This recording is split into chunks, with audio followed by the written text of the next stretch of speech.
So we had three key elements, technical or scientific, that we wanted them to learn. So one of them was we needed them to understand the roles and responsibilities, especially in reference to standard operating procedures, the guidelines, and even the manuals that are within the response plan, which is the contingency plan.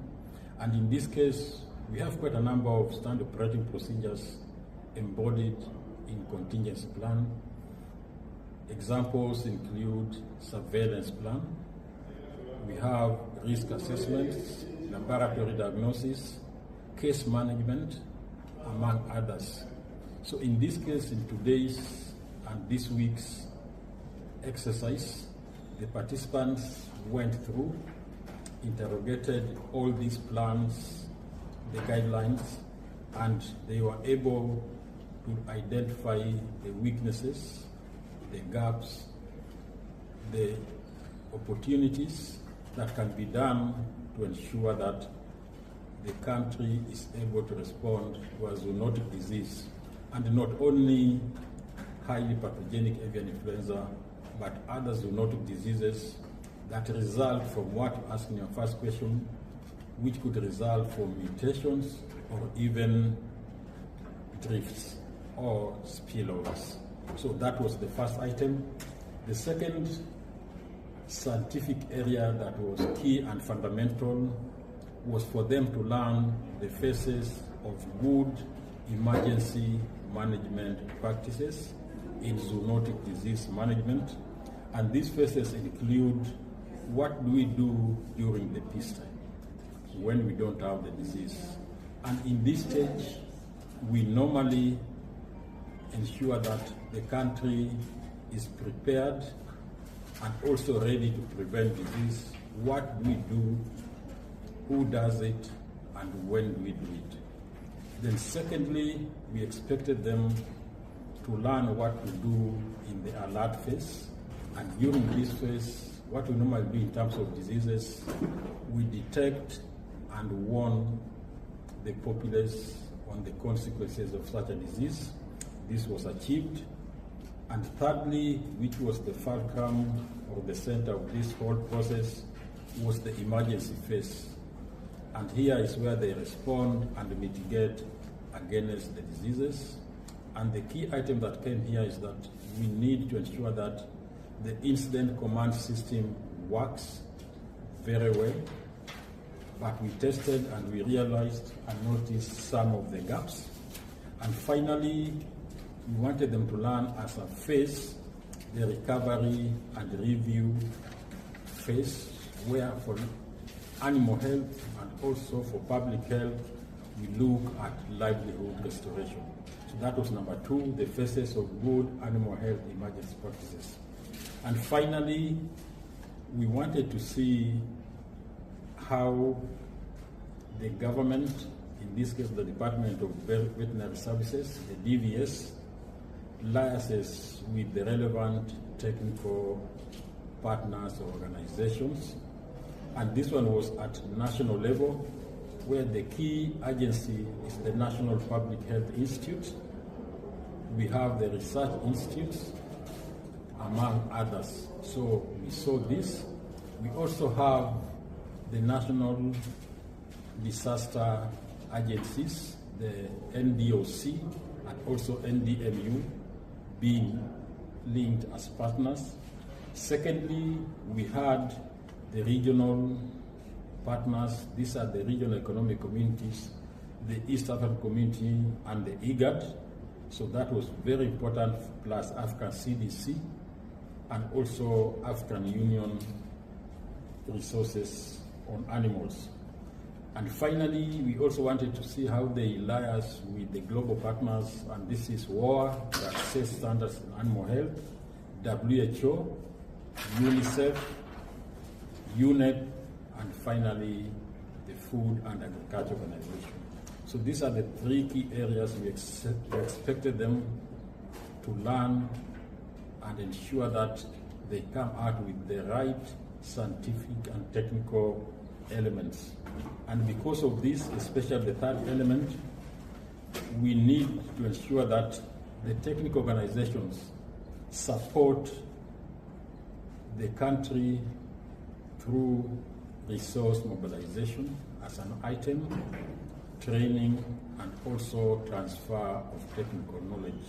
So that would be what I can say as the response to your second question. Thank you. Finally, as the exercise concludes, what message will you give policymakers and public about the importance of investing in surveillance, laboratory systems, and One Health preparedness? So thank you very much for coming up with the last question. And as you have stated, you have talked of One Health, you have talked of sectors, and you have talked of discipline. So in this particular exercise, we had various disciplines. We had the epidemiologists doing surveillance. We had the laboratory experts that normally lead on diagnosis. We had emergency experts from the emergency partners, and we also had the support from the other institutions. So in this case, we have to know that these people have to work together as diseases or disease threats know no borders, both internally and externally. And when we come to Kenya, between the counties, a disease can spread from one county to the other. And for them to work best, we have realized, and also through this exercise, on the need to employ the One Health approach. And in One Health approach is where we have the different sectors, and in this case there are three: the animal health, the ecosystem health, and also the public health. These three sectors need to work together, and as I've said, diseases know no borders.